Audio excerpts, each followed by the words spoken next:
Hi guys, welcome back. I haven't done a video for a while, but I thought I'd come on and do a, let's not say a vlog type one, but we're going to catch up with one of my good friends I spend a lot of time with at the racetrack.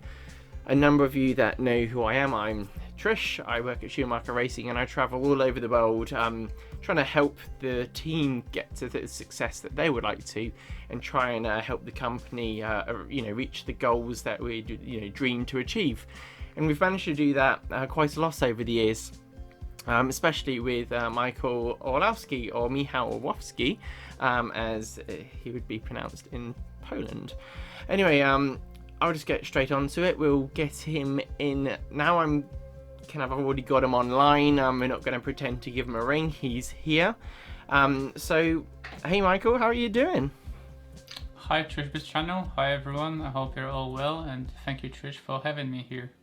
It's great to have you here. Thanks for coming on. You've recently been on Ryan Harris's channel, which was wicked. You did a live stream. Was it 3 o'clock your time in the morning? Yeah, that was 3 a.m. Polish time, and I stayed until like almost 6 a.m. So it was a long night for me. What time did you get up in the morning after that? Oh, I think it was like 1 p.m. something like that. Very late. So it messed up my clock on the weekend, so it was quite tough, but I really enjoyed it with Ryan. It was great, so I was very happy to be there and had tons of fun. Yeah, I watched the whole thing actually. It took a few steps. I had to break it up over the day, watching it back, but you went over a bunch of your races, which was really cool actually. I like that, and you did that all live, so that was super cool.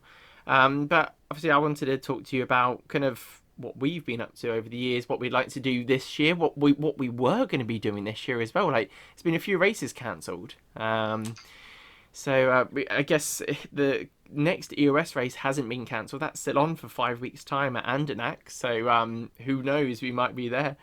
But what's your thoughts on like everything being cancelled? You've had school being delayed and everything like that, with your exams. Like, how have you been feeling about everything, and what's your views on like coming up races and stuff like that? Like, what are your year's plans? Yeah, it's been quite difficult times for everyone, but I'm trying to stay positive and just looking forward to the future. So my school has actually finished already. I'm just waiting for the exams, which are due to in the middle of June actually, so from the middle of June to the end of June. But there's so many unknowns in the world right now, so I don't even know what will happen tomorrow or the next day. We just don't know what will be in the news. What are the changes from the government here in Poland? So I'm just trying to stay away from that stuff, do my YouTube videos, have some fun, and do some learning as well for the exams, and just look forward to the future. And I just can't wait for my next race. Well, you mentioned something there, your YouTube videos. I've been enjoying watching them. My favourite one actually, even though it was nothing to do with anything helpful to do with RC, you did a brilliant fun video. I loved it, absolutely brilliant. And yeah, it's nice to see all that. And you've been getting some good feedback. I'm assuming. I've been enjoying it and telling you how you're getting on. But one thing I wanted to mention, obviously, whilst we're here, check out Michael's channel. Do you want to give yourself a plug there and like say what your channel is and what you're trying to do and all that kind of stuff? Yeah, thanks Trish. So my channel name is Michal Orlowski Racing. I pronounce it in the English way, so you guys can find me on there. And basically, I'm just trying to share with you guys some of the experience I had in my ARC racing career. Help you guys with your cars, whatever the brand is. Of course, I'm concentrating a bit more on the Schumacher cars, but I'm just trying to share my experience so I can help you become better RC drivers and be more successful. And then on the side note, as you have mentioned, I want to put a smile on some of your faces, hopefully. And the last video was just about that, so maybe in the future I'll do a bit more like that, but we'll see for now. That'd be cool, and I'm looking forward to being at the track and maybe even featuring in one of your videos. That'd be cool, and have a laugh with you. Maybe get Yawn in there as well. Yeah, that's my plan, to go to some of the bigger races, and I know many people want to see the behind the scenes of these races. So just have my camera with me, make a nice edit of the trip, go to the track, talk to some people, have some fun with it, and just do fun stuff with the camera and just share it with the audience. That's my goal for my YouTube channel. No, that's great. And obviously it's only going to grow. So yeah, check out his channel, subscribe, hit like, comment on any video that you see up there. You know, you can give him either a bit of advice on what you'd like to see on the future videos. Yeah, and just go from there. So that's your YouTube channel. I'll put like a little tag and something in the video now whilst we're watching. And yeah, so go check that out. What I want to talk about is some of our history, because I met you a few years ago when you first joined Schumacher, and yeah, you were very young. I think I saw you most of the time that day sitting on your phone. We were at the DHI. You were extremely quiet. You'd only been 13 for a few months, I think. So Michael was a lot shorter than me. I think you were below my shoulder at that point on your head height. And it hasn't taken you long, and that you're kind of massive compared to me. Yeah, so tell me, so it's DHI. You joined in November that year. That was 2014, and I had to meet up with you, and I heard your dad was an interesting character, so I was like a bit not say worried, but just like when you don't know someone, you hear their hard work, and but no, he's brilliant. And I met you. You were very quiet. I had to kind of try and pull out of you what you needed out of the cars. But what do you remember of the meeting? Because it was a busy meeting. Jorn and David Ronnefalk were fighting for second and first, basically the whole meeting, with the Team C cars at the time, weren't they? Yeah, that was my probably first big event with the Schumacher cars. And my first event was a Motorsport, but then we went to DHI, which was the first race of the year as well, in the year of 2015. And no expectations, getting to know the cars, know the team, get to know engineers like you or Aaron, or back then also Tom Cockerill, I think in 2014. So yeah, just no expectations, go to the race and see how it goes. And I was really happy with how the cars performed straight away out of the box. And also it was fun experience to meet you. I wasn't very talkative back then. I understood English, but I just was too shy to talk English, and I would say things to my father, and then he would translate it to you, and then go back and forth. So that was a really good experience. And throughout these times, I think 2015 was the year where I had my breakthrough. I switched teams, which was a great decision for me, and that was my only choice, because we all got fired from Team Durango. Yeah. so yeah, I was very happy about it, and how the whole year evolved, and how myself and my dad and we just grew into the team, and we have great contact with everyone. We built great relationships until today, and we're still going strong, and there is no way I'm going to change soon. So I'm just very, very grateful for the opportunity I have got back then, and I just hope to continue in the long term as well.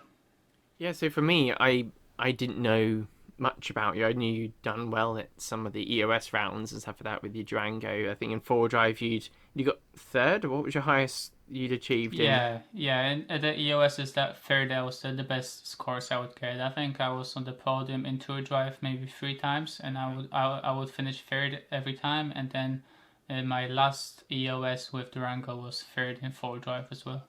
That's cool. So that was what I knew about you at the time, and I was like, fine. And we went to the DHI, and you got round in third. I was actually in that A final, causing some trouble, and there was a timing error that I think put me at third at one point in the race or something. I can't remember. Do you remember? Yes. And, I remember that. I was dead last. That was about the best I could do. And I had some messages from people like, you did really well in that final. And I'm like, what are you on about? And I hadn't actually seen what had gone wrong. So that was interesting. So we had that meeting, and then we went over, because you didn't do 4Drive, did you? You did touring car. Yes, I did 2Drive and touring car at that event. Yeah. So I didn't have much to do with the touring car bit. I think I tried to help. You were running under the Speed Passion brand at the time, weren't Yep. you? So Yes. you're running all that stuff, rocking around. So I was, not that familiar, but I think I watched most of your runs and everything at the time. So it was pretty cool. So that was that. And our next meeting, we went and met up. Where was that? Was that Trenchant? Was that our next? I think no, there was so there were a few EOS rounds before we went to Trenchant together. I remember there was EOS in Berlin. That was the first race with KF2. But I didn't go to that one. Phil went to that one, didn't he? Yes, only Phil and Simon Moss was there, and I think Nathan Waters. That was three of them that came to the race from the UK, and then me and my dad. And that was the first race with the KF2, Schumacher Cougar KF2, and I would make the main at that event. Then there was the next race, which was the next EOS in Wels in Austria.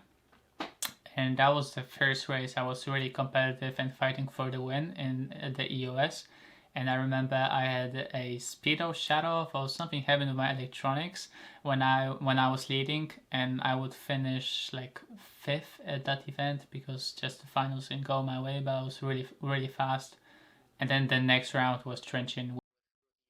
That was for me pretty exciting because I'd never been to an EOS before, so that was my first one. So I didn't know anyone really. I knew a few faces and knew who some people were, and so we just got on with what we did, and we had the most amazing two-wheel drive event. For me, it was just awesome. You were strong all day in qualifying, I believe. Yeah, it was basically you battling with Lee, I think it was. Was that right? Was it Lee that John? Lee that series? I think it was Lee. I think back then me and Lee were the two guys in the two-wheel drive that would fight every EOS. So you're battling with him, and you took the win, which was wicked. And chuffed to bits with that, and that was KF2. And then we had the four-driver event with the RK1, which wasn't necessarily known as like a top carpet car. But I remember we did some setup work on it over the day, and you qualified 4th on that one, which was cool. Like, that was awesome. And at the time, like, that car wasn't. You wouldn't have argued that it was let's say a 4th place car, but it got round bloody well. Don't mean to actually. No, I might have to bleep that one out. And yeah, it got round really well, and we managed in the finals. You got up to 3rd place, didn't you? Yes. Yeah, that was 3rd place with 4-drive. Yeah, so we came away with a 1 and a 3, which was pretty awesome. And then we had just various other races because we went off to the Worlds because we had the K2 come out, and you had the next race. Actually, no, I'm mixing things up ahead. I'm completely mixed up there. Was the Euros straight away afterwards kind of thing? Was it pretty close? So EOS last round was probably like May. That was when EOS in Trenchant happened, and we took the win and 3rd place at that EOS, where all the USA guys came to that event as well. I remember. Yes, they were preparing themselves for the Worlds that year. And then a few months passed. I did a few other races. I can't really remember which ones. And then in August, at the beginning of August, it was the 2015 Euros at the Robin Hood Raceway. That's good. Well, I'm glad you remember everything. So yeah, that was an awesome Euros. Because I didn't go to the warm up with you, did I? Yes.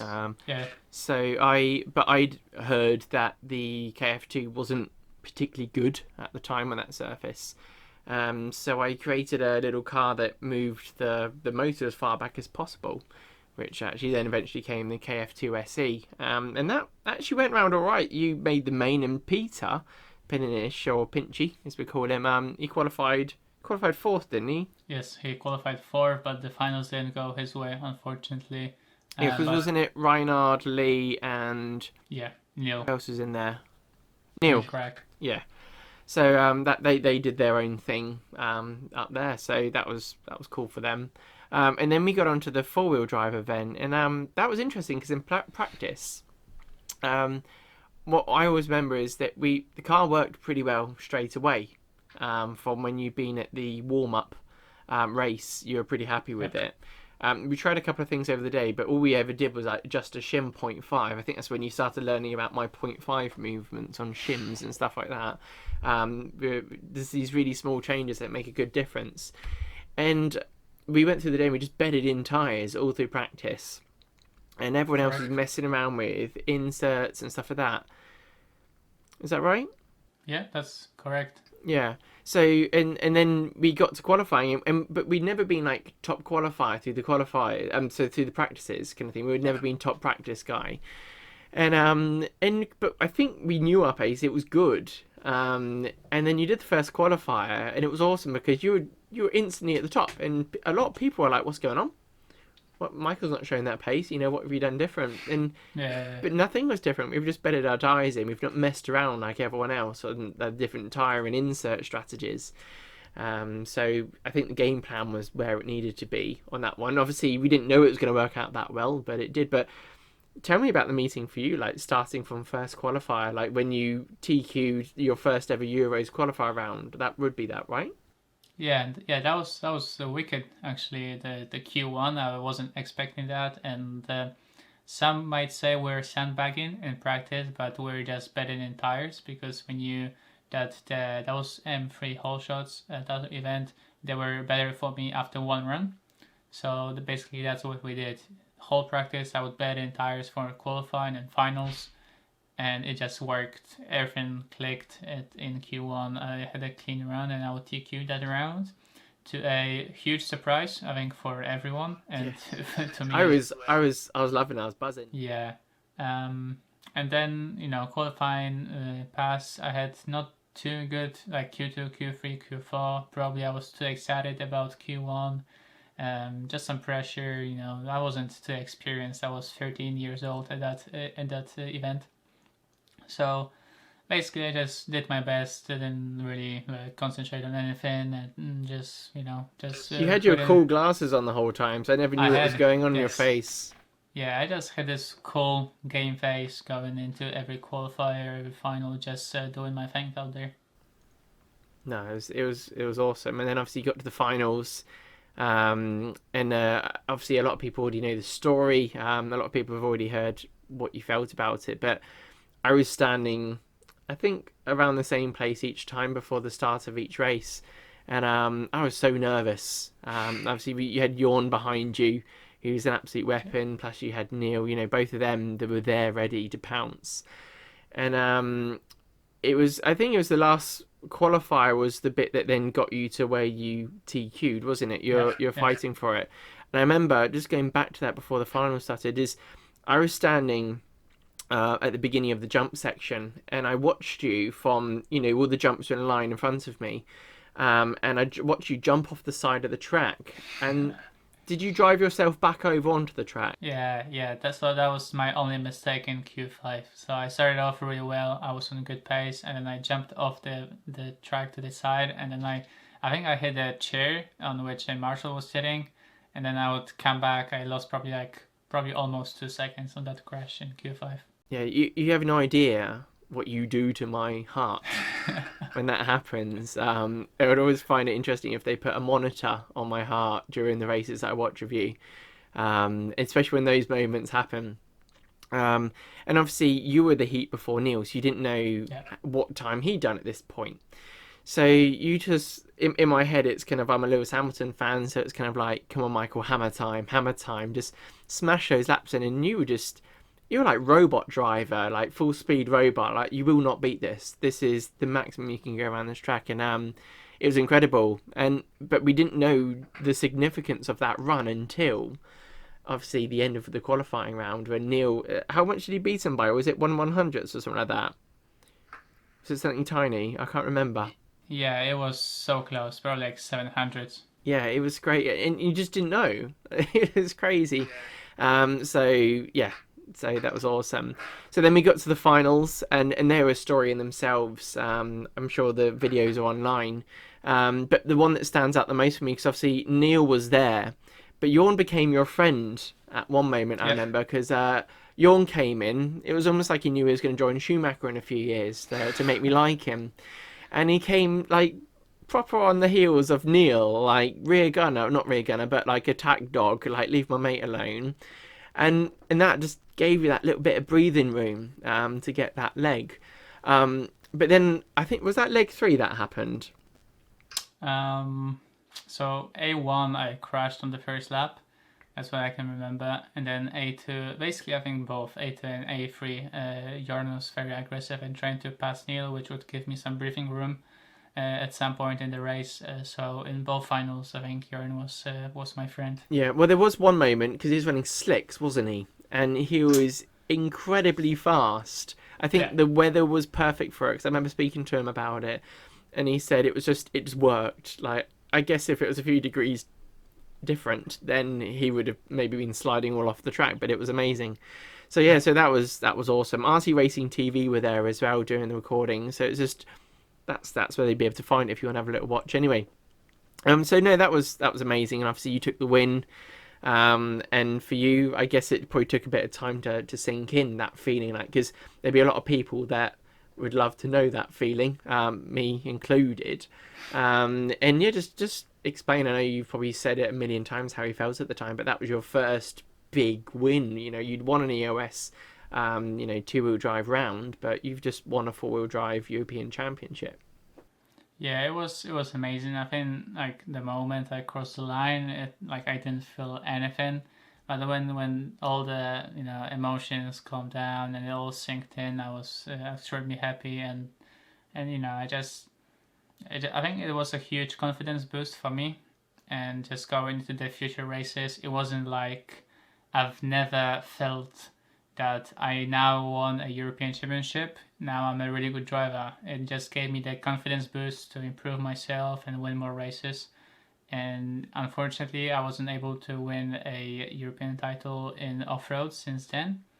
But I have won many other big events and also podiumed many of them. So I think it was like a huge confidence boost for me and another breakthrough win after the EOS to just put me on the map in off-road and overall RC scene, and just go from there and improve myself even further.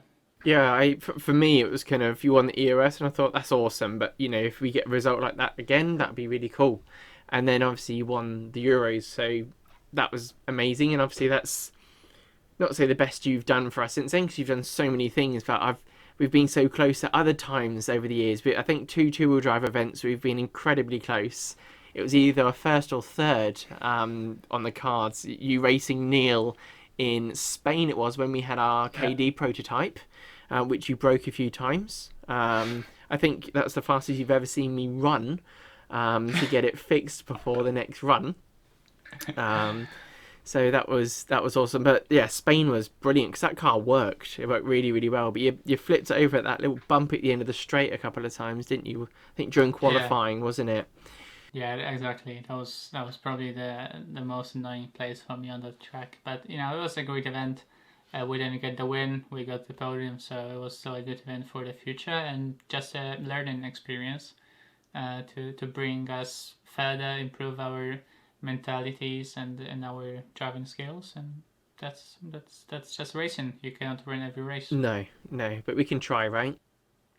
Exactly. That's one of the things that I like going to the track with yourself and Jorn and quite a few of you now, that I see the potential to either make an A final or to make top 5 or top 3. Like with Wesley, he has his really good days sometimes that we're like, he is flying today, and that's quite exciting. Wesley's an incredibly exciting person to watch because you just don't know what's about to happen. It can either be something fantastic or he's about to throw it off, but I've got a lot of faith in what he can do. And Jorn's another one. He's a bit of a fiery one on track, as you've always known. And on Astro, he's probably your Achilles heel. He's the guy to beat on Astro. And so I've enjoyed watching you two battle. And over the years, you've got better with it. He was very strong to begin with, like in two-wheel drive, if you remember, at MR33 a couple of years ago. But over the years, you've really come on much stronger with Astro. And I really like that. And you two have been bringing it to each other, like the last rounds that we've had on the AstroTurf surface. So Yarn is extremely fast on any surface, especially on AstroTurf. So the first couple of EOSs that we had on AstroTurf, he was very fast. I was lucky enough to beat him at the first EOS on AstroTurf, which gave me the championship in the 4-drive class. After he TQ'd and I was starting right behind him. He's very fast, and I feel like we push each other every race, just push each other forward so we can both improve our driving and our results. And thanks to that, we can bring the best results for Schumacher and all our sponsors. Yeah, and obviously on the track it's great, and off the track we have a good relationship when we go for dinner, and we all chat. I don't know, we all get on really well. We've got mixed sense of humours. Obviously I like to have a little bit of fun. Maybe even have some whiskey in the evenings, and the embarrassing uncle kind of type guy. And Jorn's obviously quite straight on a sense of humour, but he knows, he gets my sense of humour now. When we first met, I think he probably thought, what the have I got myself into here? Who is this guy? Over time we've really got on well, and I called him earlier because I showed him me with my shiny head, and he was laughing his head off. So I explained all that, so had a good little chat. So so that was cool. So should we go on to the more recent stuff that's made for like Team Schumacher? It's been really exciting. Which basically the EOS series has been really, really cool. We were reasonably quick with the K2, and we had the KF2 at the time, then the KC and the K2, and that was our kind of, our arsenal of cars. And then we started to run the L1. We ran the prototype at, the first time we ran it was DHI, wasn't it? And we raced around with Elias. He was there. He was particularly quick that day as well, and it was close. Tell me your first experiences with the L1 from when you had the K2. Yeah, so we started developing the L1 quite a long time actually ago, and then I just kept asking Trish, is it going to be enough? Is the car good enough? Is it good enough to win the EOS? Is it good enough to win the Euros Worlds? I just wanted a 4-drive car to have the ability to win all the races that we go to.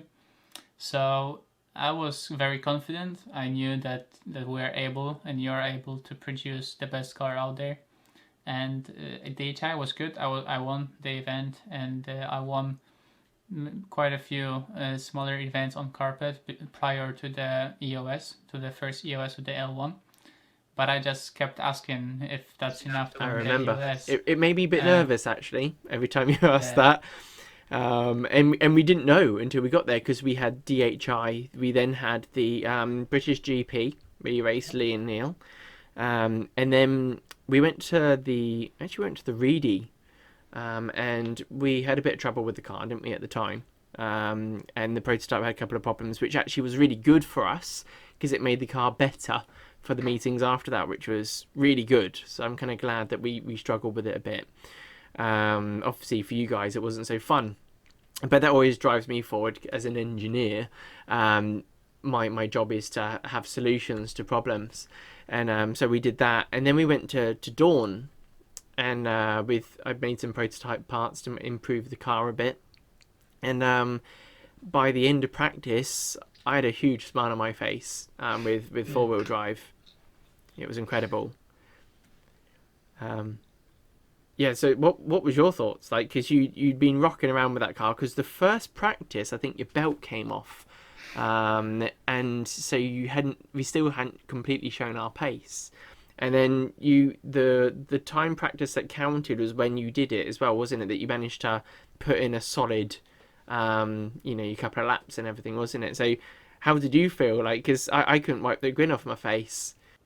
Yeah, it was when we came to the event after the 2-drive, which went quite well. I finished second. I think it was 0.1 behind Neil that I lost by. So I was, Yeah, so I was just ready, for the full drive, but also a bit nervous about the prototype car. Is it going to be fast? Is it going to be strong enough, durable enough? And then, as you said, we had some issues in practice. I think the free practice round, but then at the end of practice, I would come out on top, if I remember correctly. And so I was just extremely happy. I was happy, but just concentrated. That Had my focus mind, ready. had my mind on the win of that event, not win in practice. So I just went to qualifying with a clear mind, and it went from there. And for me, at the end of practice, it was kind of, well, there's your answer, mate. It is good enough to get those laps in at least. And but obviously, I can't say that arrogantly. It was a case of we still have to do qualifying and finals now, and the car was so the prototypes, generally the early ones, are bits that I've made on my machines. And we have 3D printed wishbones, the belts. Yep, they're real things, but excuse me.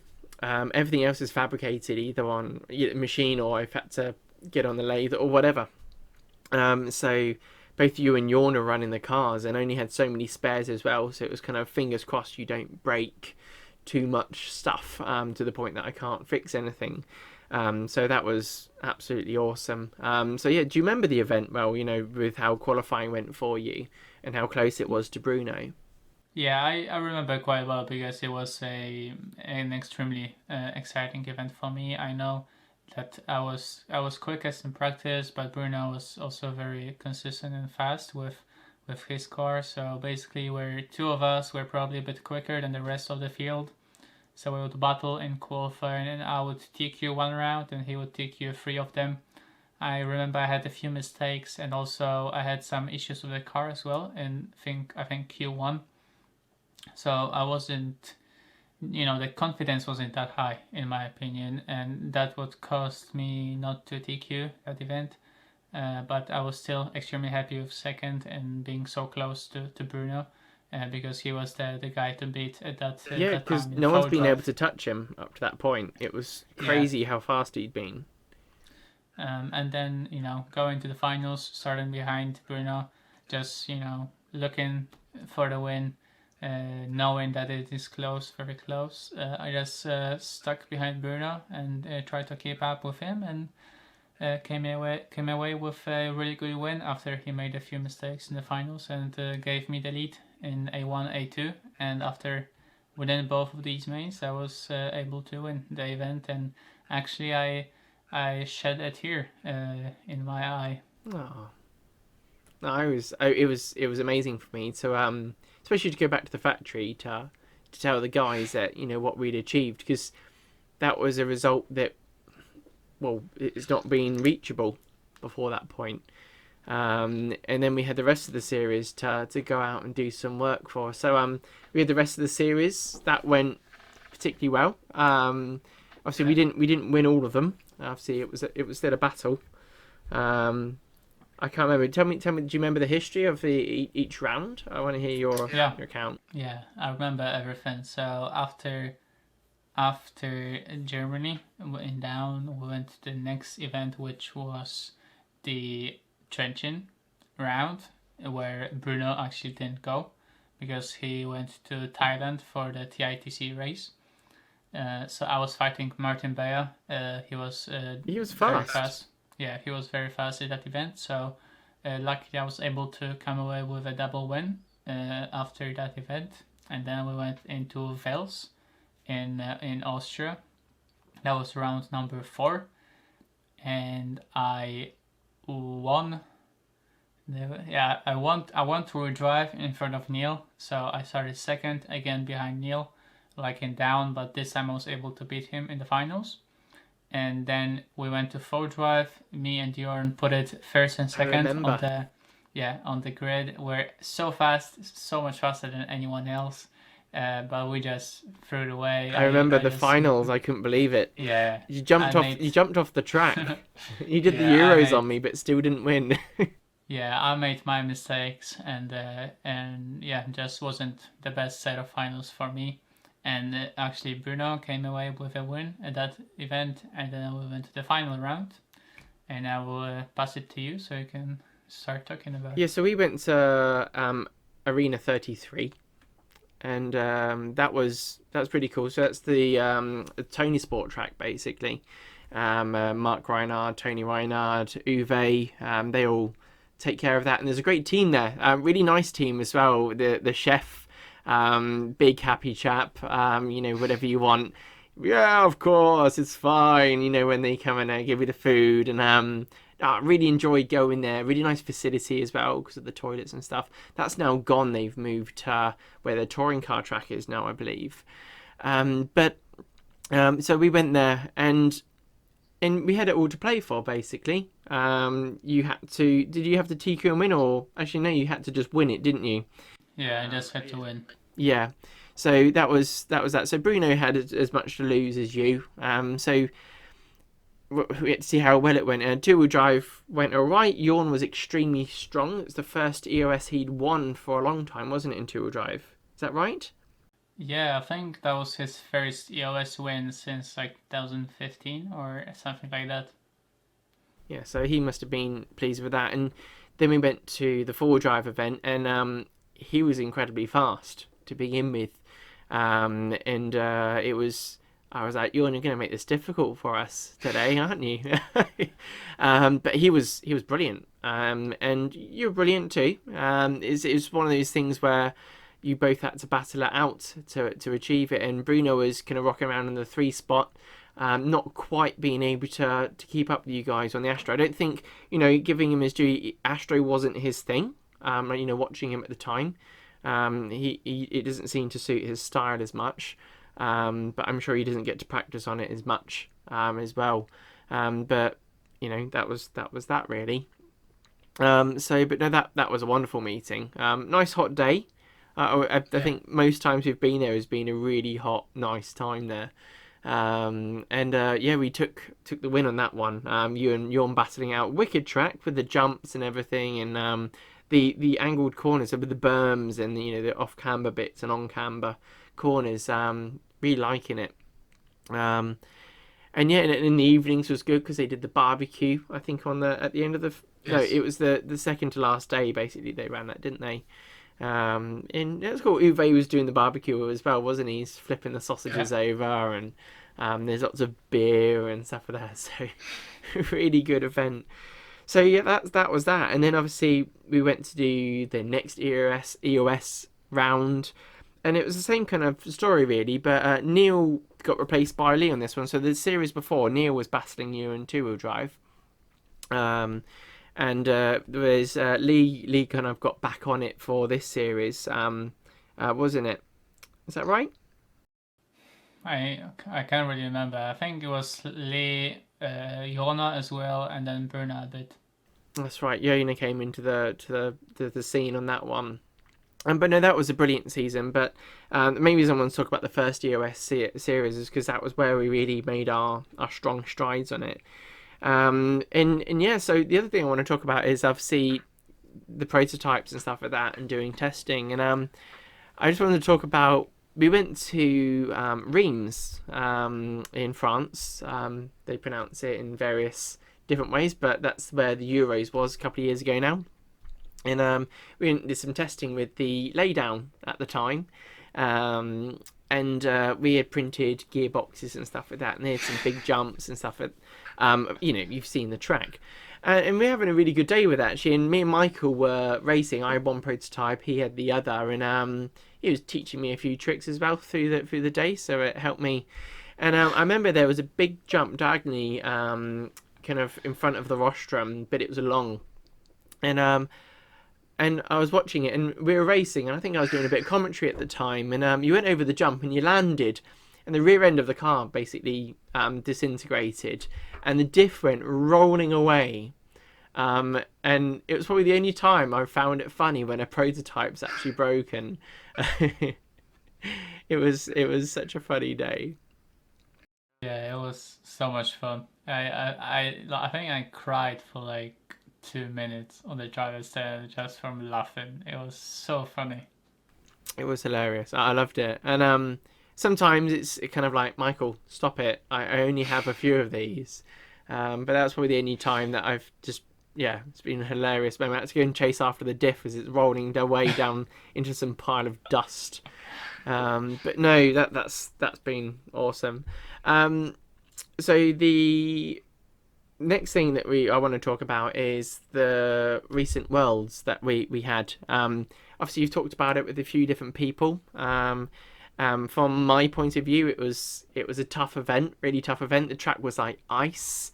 It like we'd been to the warm up, and they ran the huge track, didn't they? And they cut the track down a little bit on size, but it was still a good amount of size. The quad that was on the track was incredibly hard. I remember when I was doing the warm up, I could barely get over it. I was doing triple single most of the time. So that was just horrid. But you guys you made it look easier. But even then, you're watching a few of like kind of what I would argue the best in the world drivers just couldn't get it right most of the time. So it was a tough event. But we got close in 4-wheel drive. You didn't make it in 2-wheel drive. It was just one of those things.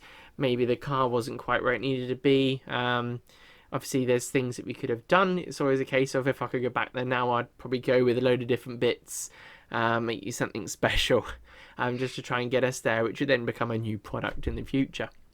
But 4-wheel drive was cool in practice, in qualifying and stuff like that. And obviously everyone knows the story, but we didn't quite get there in the finals, and it was just one of them. So I can't wait until the next Worlds, if I'm honest. But what's your summary of the Worlds, like your feelings and everything, and the experience? Yes, I was going very confident into that event. I had a lot of confidence in me, in the products that I had. I prepared myself mentally into that event as well. So lots of preparations, good results prior to the event.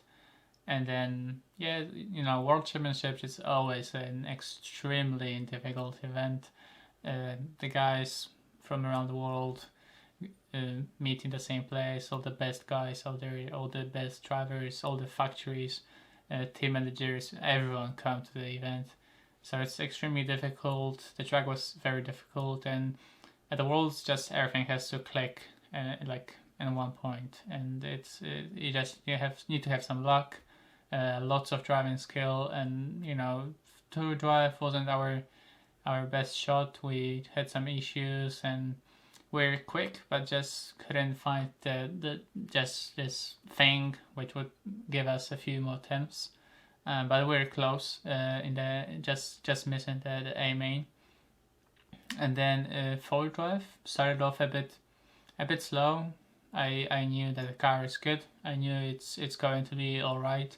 So I just had lots of confidence in me, and that additional motivation after 2-wheel drive and going into 4-wheel drive to give my best, to make the best result possible. And I was very close in all the qualifiers, and in the finals I was right there. So we had some issues in 4-wheel drive as well, which after we look back at it now, it's a bit disappointing, and on the other side a bit funny, but it is how it is, and I'm also looking forward to the next Worlds. That's right, and that should be in America, on a track somewhere over there. So I can't wait to go over there and to see what we can do. It'll be a slightly higher traction clay than what we previously went to in Trenching, so that should help us. So the last race that we did together was the first round of the EOS series, which was a pretty awesome event. All round we had a large team there, which is always good to see. They had truck rocking around.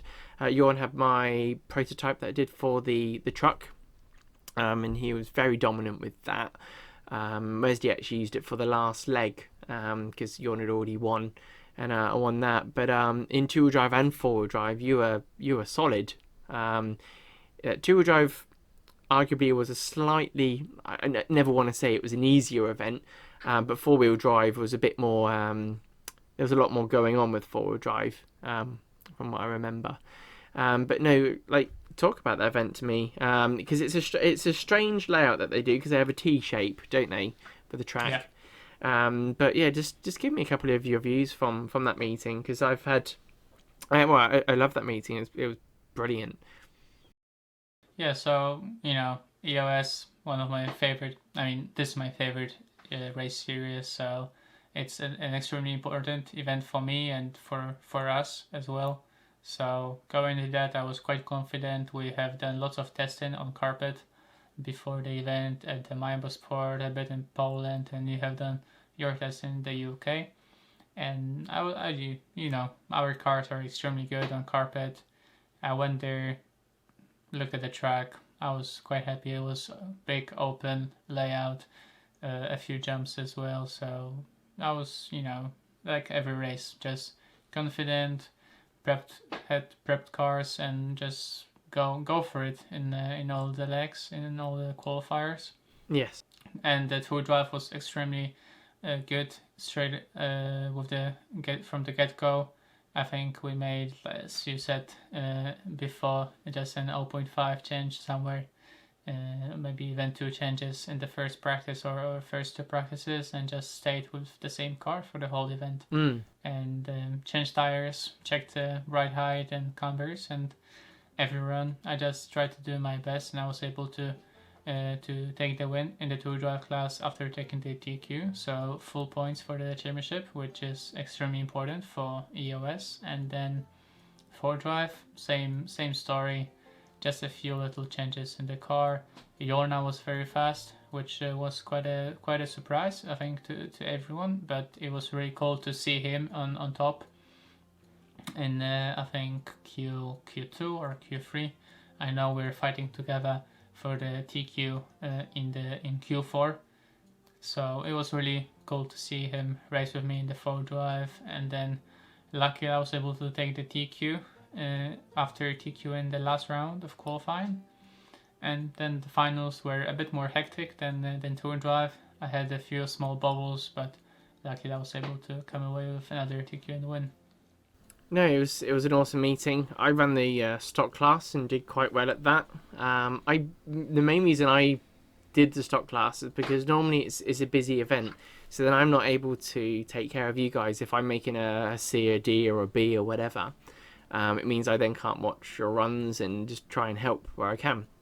So I thought I'll just do stock, because normally it's only about 2 classes of it, or 2 heats. And this time they had 5 heats, and they apparently had the German champions there. And it was like, great, I didn't come here for that, but I had a brilliant time. Enjoyed that, so that was really good. So we came away with most of the wins, which was just really cool.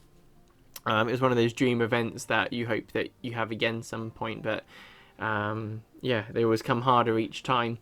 But no, so we've just got to wait now and see what races get announced once everything clears up. But for now, we're just going to have to hang around. You can do some wicked videos. I'm looking forward to watching more of them. I've been enjoying them so far, and you've been improving. You started off with your phone. Yeah. You've now got a new camera, and it's instantly clear that you can see that you're getting better. Even like on the last video, what you're doing, the way you're editing, even the way that everything's lit up in the studio. So I've been enjoying that. So just keep that up, keep doing your videos. Like I said before, check out Michal Orlowski on YouTube. Have a little watch. And yeah, do you want to give yourself a last final plug, Michael, before we go? I would just thank you everyone for watching. Thank you for spending the time listening to us, and thank you again for having me here. And I'm just looking forward to our future events and seeing everyone at the track, and hopefully it will be very, very soon. Yes, that's great. So, well, I guess we can both say goodbye together, and maybe we'll be on another video sometime. Okay. But anyway, thanks for coming on, and I will speak to you soon, and yeah, it's going to be great. See you all soon, keep safe, and bye. Bye-bye.